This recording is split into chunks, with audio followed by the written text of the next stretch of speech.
difficult for people to understand just how much the private health insurance system hurts them.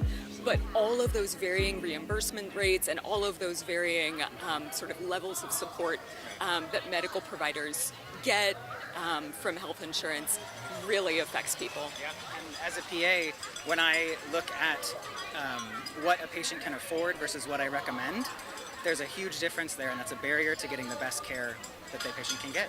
Yeah. Can you give me an example of that? An instance where you wanted to give a patient a specific kind of care, but their insurance wouldn't support it?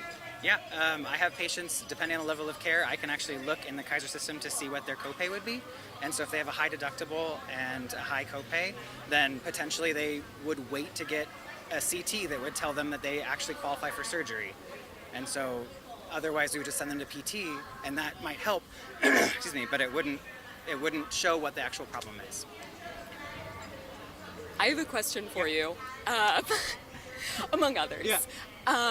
Recently, I saw a massive billboard up in downtown Portland that was British Columbia recruiting medical providers on the basis of those medical providers, if they moved from Oregon to Canada to British Columbia, they would get to work in a universal healthcare system.